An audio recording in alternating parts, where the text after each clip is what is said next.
¿Cómo les va? ¿Cómo están? Bueno, muchas gracias a Toda Idea por la invitación a moderar un panel de lujo y también con una temática muy desafiante, que es el tema de la coparticipación, que hace casi 30 años que se espera una nueva ley que tiene un montón de asimetrías y seguimos esperando. Así que va a ser un placer escucharlos a los dos Guillermos. Así que, Guillermo, bienvenido, Guillermo Pérez.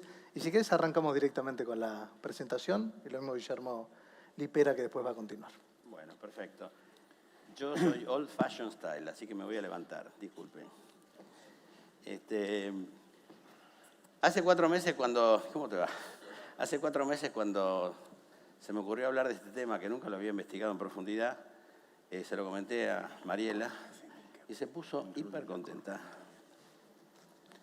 Y yo dije, ¿en qué me estaré metiendo? Y bueno, me estaba metiendo en esto.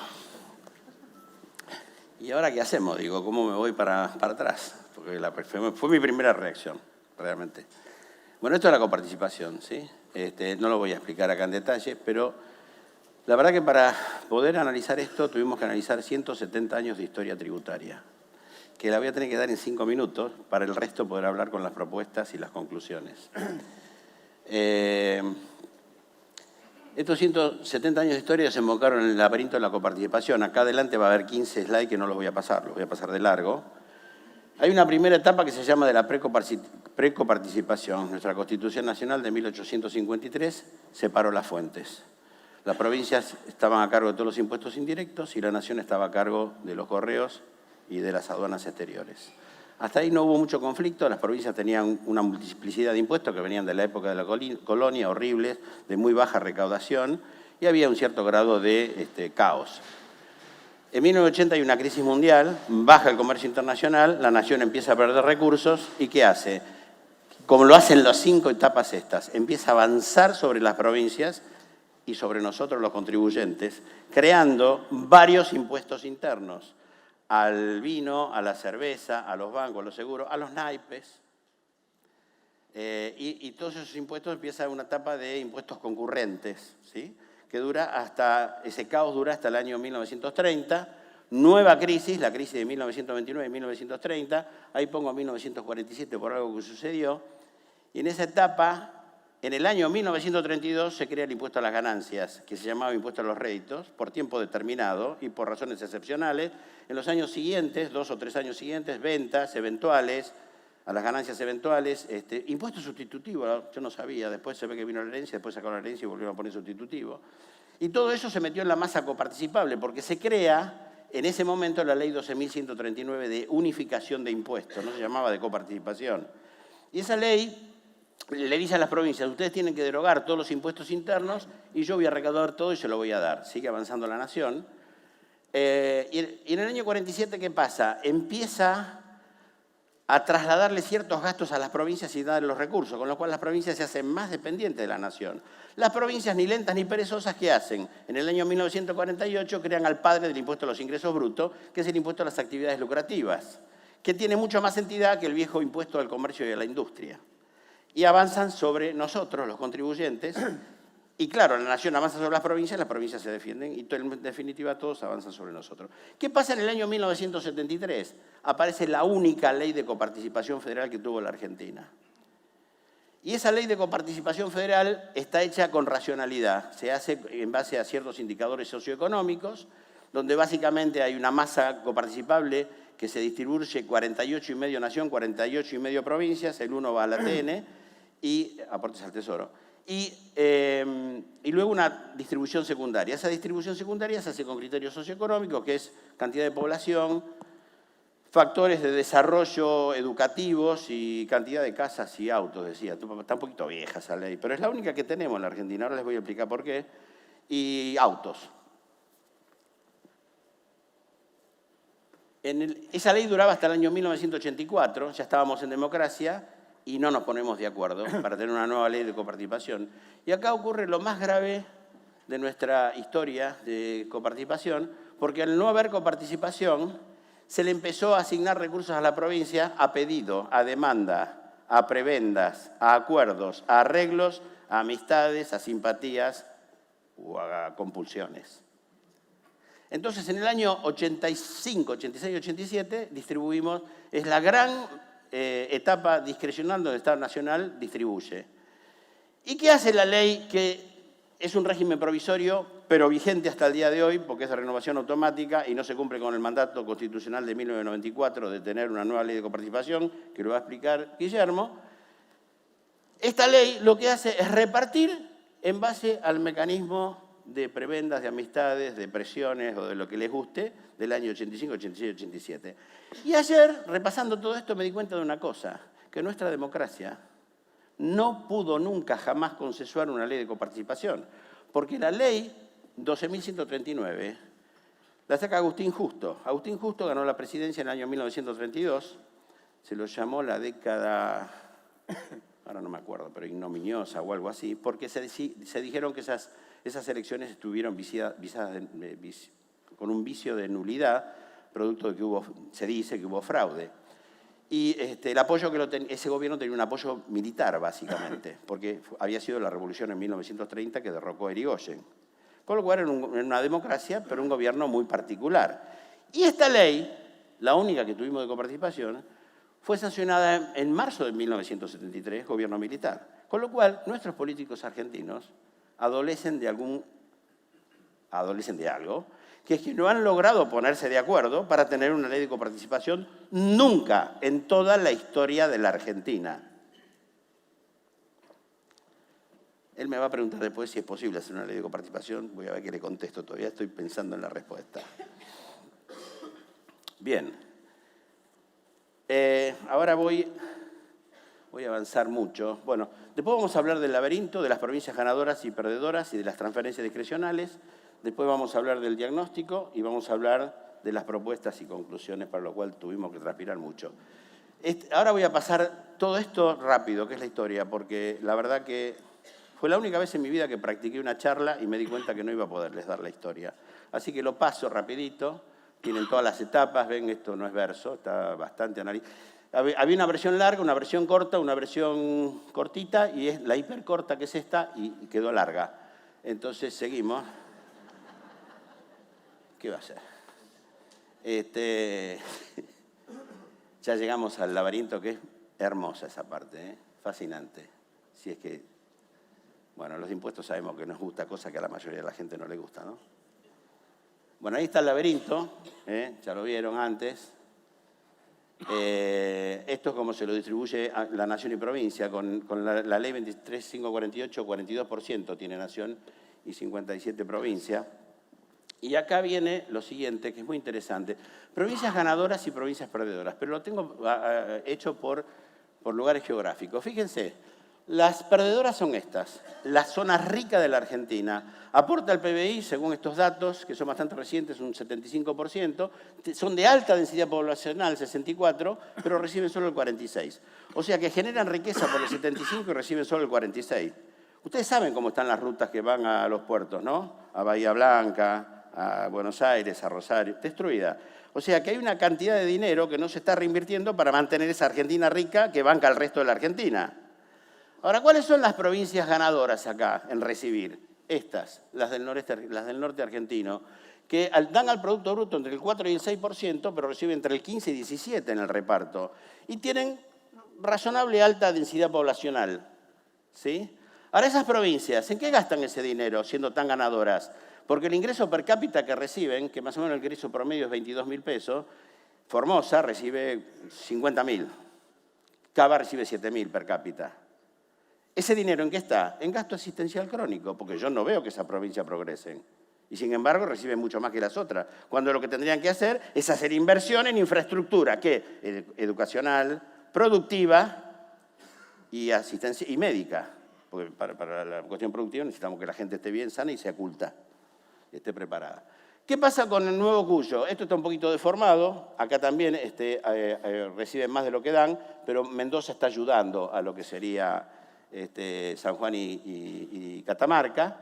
Y acá la Patagonia es rara, porque en realidad está muy equilibrada, pero obviamente todos sabemos que tiene muy baja densidad poblacional, con lo cual también está recibiendo más de lo que da per cápita en este caso. Entonces, las grandes cosas es, esa cantidad enorme de dinero, de impuestos que se coparticipan, ¿están siendo bien utilizados o dónde están? Porque control lo hay. Me adelanto a algo que voy a decir después. Las provincias, todas, incluyendo estas, ninguna tiene obligación de fiscalizar, ni de recaudar, ni de rendir cuentas. Y gastan discrecionalmente. Y cuanto más reciben, más gastan y más se endeudan. Ahí está nuestro impuesto. Por eso toda reforma tributaria necesariamente tiene que ver este problema, aunque tengamos el problema inmediato de la inflación. No se puede obviar este problema en una reforma tributaria, como no se puede obviar el gasto público, especialmente el político. Comparemos un senador de la Argentina con un senador de Perú y uno de Finlandia, así nos amargamos un poquito y vemos todos los gastos asociados y nos damos cuenta cuál es el problema que tiene el gasto público argentino. Miren, las perdedoras aportan al PBI 60% y reciben 27%. Y las rutas las tenemos todas rotas, porque no hay plata, porque se las damos a las ganadoras que aportan el 18 y reciben el 50. Y yo no veo a los chicos de Formosa que estén mejor. Se lo estoy simplificando. Las neutrales más o menos están iguales, están empatadas, donde obviamente ahí está Santa Cruz y están las poderosas Mendoza que están empatadas. Sigo. Esto es muy interesante. Van a ver que las provincias oficialistas están en el podio o en la pole position cuando su presidente está en el gobierno y es oficialista. Fíjense, etapa de Menem, 1996, vamos a llegar hasta el 2023. 1996-1999, La Rioja. Y Santa Cruz empieza a asomar las naricitas. 2000-2001, De la Rúa, bueno, tenía muchos problemas De la Rúa, estaba con muchas historias que atender. Se le pasó y La Rioja no solamente estaba en el podio, sino en la pole position. Fíjense que La Rioja va a estar casi siempre, si no está siempre, ahora lo vemos. Ahora miren lo que pasa en el 2002, 2003, hasta el 2007, ya es el gobierno peronista, kirchnerista, como más les guste. Acá La Pampa algo habrá hecho para estar, Santa Cruz sigue, ya le crece la nariz como a Pinocho, pero La Rioja no deja de estar. Como no deja de estar acá, y acá alcanza la pole position. Partidas discrecionales, prebendas, arreglos políticos, manejo. Fíjense lo que pasa después, en el 2008-2011. Santa Cruz obviamente mantiene la pole position, La Rioja con menos, pero sigue estando, hay que respetarla. Y acá no sé qué hizo, tengo que hablar a ver qué es lo que hicieron, y Santa Cruz se sigue manteniendo. Viene el gobierno de Macri, y en el gobierno de Macri, obviamente, Buenos Aires pasa primero, acá no se salva nadie. Pero La Rioja, cuidado, hay que aplaudirla, hay que aplaudirla. Y fíjense, bueno, acá ahora estamos en el periodo actual, sigue Buenos Aires y La Rioja sigue estando, con lo cual seguirá estando. Yo qué sé, está fantástico el tema. Bueno, diagnóstico. ¿Estoy bien con el tiempo? Bueno, es 170 años de historia en un ratito, así que disculpen todos los slides que tuve que pasar de largo. Bueno, yo creo que las provincias perdedoras y las neutras pierden capacidad de desarrollar riqueza para seguir bancando al país. Entonces, son mayoritariamente de alta densidad poblacional y alto desarrollo, y las provincias perdedoras y neutras yo creo que pierden competitividad, ya que pierden recursos para mantener su infraestructura. Y voy al ejemplo de las rutas, están destruidas. Y nosotros necesitamos que esas provincias sean cada vez más ricas para ayudar a todo el país y a ellas mismas, y a la población y a la sociedad en su conjunto. Las provincias ganadoras, que son sobre todo las del norte argentino, y algunas cuyanas, no todas, no tienen incentivo para mejorar la estructura social y mantienen un perfil de gasto asistencial crónico, todos lo sabemos eso, ¿sí? También, muchas de ellas son de alta densidad poblacional, pero de bajo desarrollo. Esta es la situación más grave, por eso cuando vemos fotos de algunas de esas provincias del norte nos da mucha pena, tienen un gasto asistencial crónico y no tienen un perfil orientado a mejorar su estructura económica y social, claramente. Algunos lo llaman feudo, yo no lo dije, digo lo que dicen los diarios. ¿Qué sé yo? Pasa algo de eso, ¿sí? Da pena. No es un tema que se pueda obviar la coparticipación.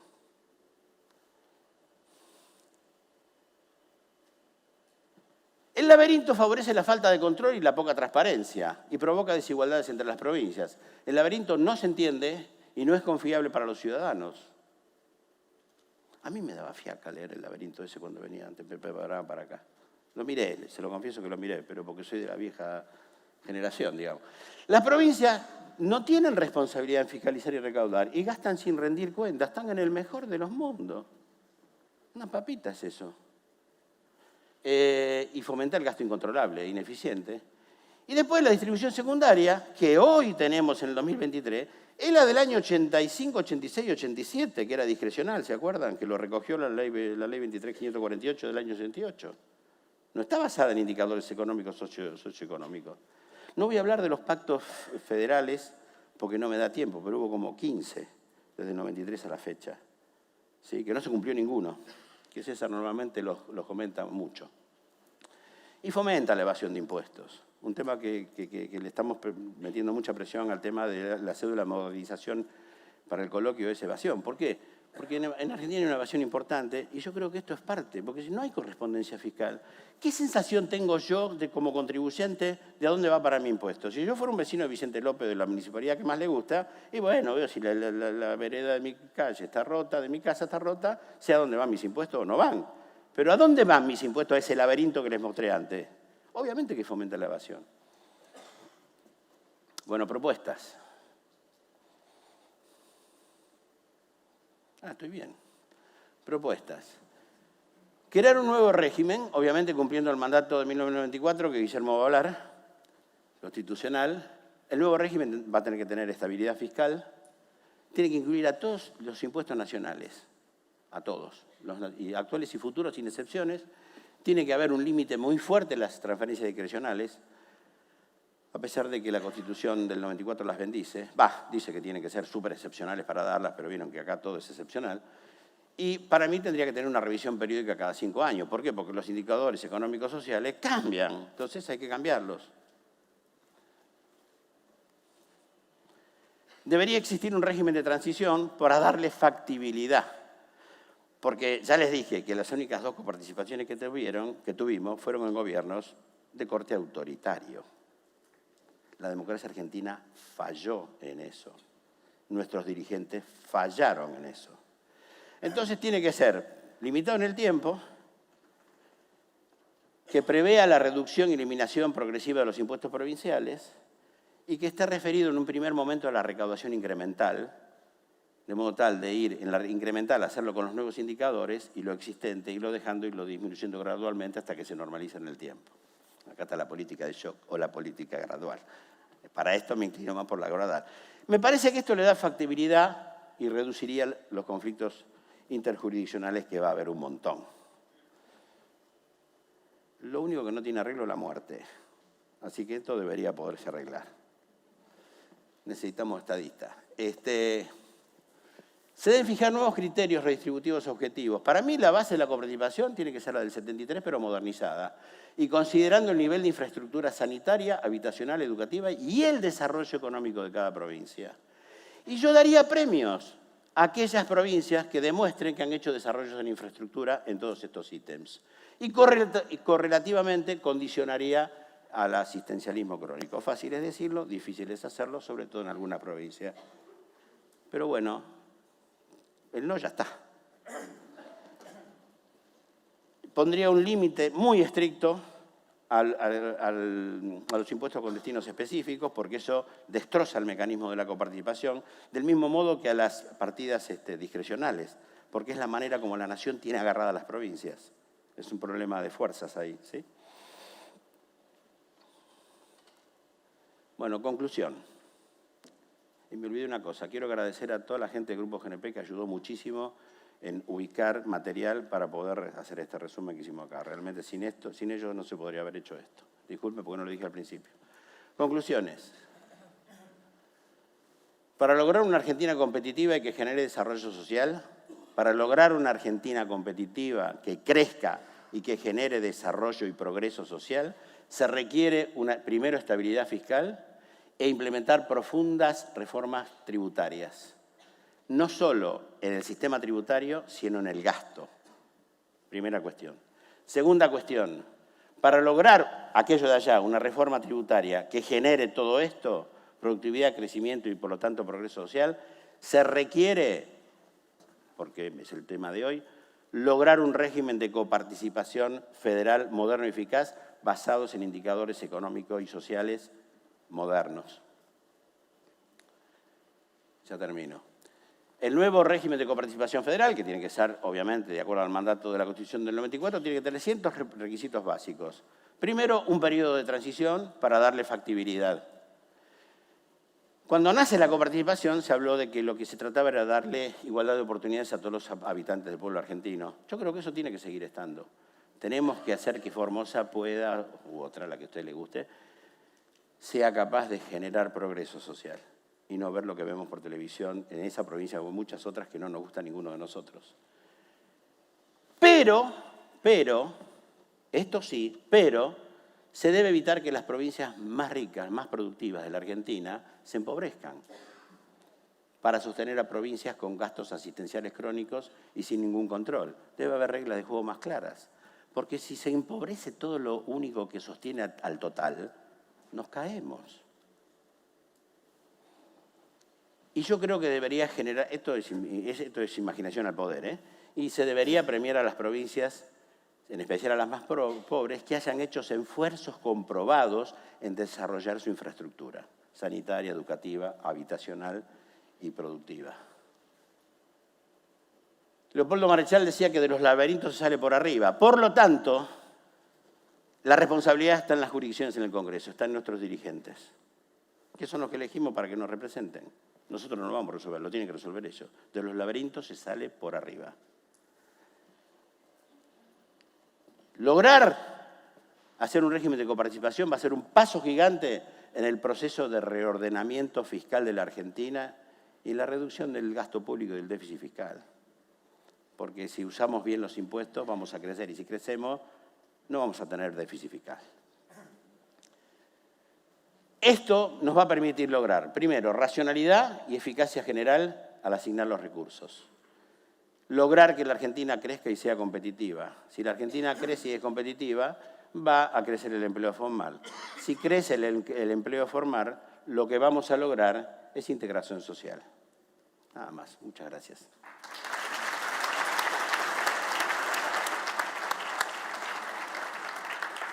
Bueno, muchas gracias y felicitaciones a ambos por una tremenda exposición. Voy a hacer 2 preguntas a cada uno porque me piden ir cortando. Bueno, Guillermo, estaba tomando nota, Guillermo Pérez, que para hacer un resumen, ¿no? Como de todo el país, 2 jurisdicciones ponen, 4 empatan y 18 reciben, que es muy parecido a lo que cerró recién Guillermo Lipeda. Con todo esto, ¿es posible un cambio, una nueva coparticipación? Es la parte más compleja, ¿no? Es la parte más compleja porque nosotros estamos acostumbrados a tener gobernantes como gobernadores o presidentes y no estamos acostumbrados a tener gobernantes estadistas. Cuando logremos volver a tener gobernantes estadistas, eso se va a lograr. La pregunta es muy difícil, hay intereses. Las provincias desde el año 2018 tienen superávit primario, la mayoría. Por lo tanto, lo que le damos a nivel de coparticipación es un gasto que se gasta en cosas que no sabemos y que no es para los chiquitos de alguna de estas provincias que nos da tanta pena verlos en televisión. ¿Y qué nuevos indicadores se pueden sumar? Digamos, porque vos hablabas también de sumar también exigencias a las provincias más adaptados a los tiempos de hoy. Claro. Los indicadores del año 73 tenían una cierta racionalidad, pero hoy está completamente perimido. Además, algunos daban un poquito de gracia. O sea, el 65% de aquel convenio se repartía en función a la población, el 10% a las poblaciones que tenían más densidad poblacional y el 25% en función a las casas que había en cada provincia, al nivel educativo, al desarrollo educativo y a los autos. A mí me parece que indicadores modernos tienen que ver, digamos, todo el desarrollo que tienen las provincias en cuestión educativa, habitacional, sanitaria y productiva. Y luego me parece que, a mí me parece que el tema de premios y castigos, no habría que llamarlo premios y castigos, pero de alguna manera hay que premiar el esfuerzo de aquellas provincias que hacen grandes esfuerzos en mejorar su infraestructura para generar progreso, mayor recaudación y menos dependencia de la coparticipación. Entonces yo le voy dando más y de esa manera voy alineando al país. Estamos sin tiempo, así que Guillermo, te voy a hacer los últimos 30 segundos para una reflexión y me piden que terminemos este panel. Tengamos fe, tengamos esperanza. Como está mi epígrafe de mi WhatsApp, el que afloja pierde. Insista. Hay que saber por qué La Rioja, cómo lo hace. Yo creo que se va a lograr en algún momento. Lo que pasa es que, ¿saben qué? Tenemos que esclarecer a la población. Todos tenemos la obligación. Yo sentí fuerte esa obligación a partir de una etapa de mi carrera, ¿no? En cada charla siempre le antecedo con la parte macroeconómica para que la población sea consciente. En Argentina, la ley del IVA prohíbe que se explicite el impuesto. ¿Para qué? Para que no lo sepamos. ¿Por qué las provincias cobraban básicamente, las provincias del Río de la Plata, cobraban básicamente impuestos indirectos y no impuestos directos a la propiedad? Porque se ve menos el impuesto indirecto, porque el tipo lo paga en el consumo. Entonces, nosotros tenemos que concientizar a la población. Cuando la concienticemos, vamos a solucionarlo. Bueno, muchas gracias y lo despedimos con un fuerte aplauso. Guillermo Pérez y Guillermo Lipera. Muchas gracias. Hoy, las reglas de juego cambian muy rápido. En Grupo GNP estamos preparados para estos cambios. Innovamos. Grupo GNP, expertos en servicios integrales de impuestos. Desarrollamos estrategias fiscales para potenciar los resultados empresariales y cuidar los patrimonios individuales. Reconocidos y premiados a nivel internacional por nuestra trayectoria y experiencia. Grupo GNP, tus aliados estratégicos.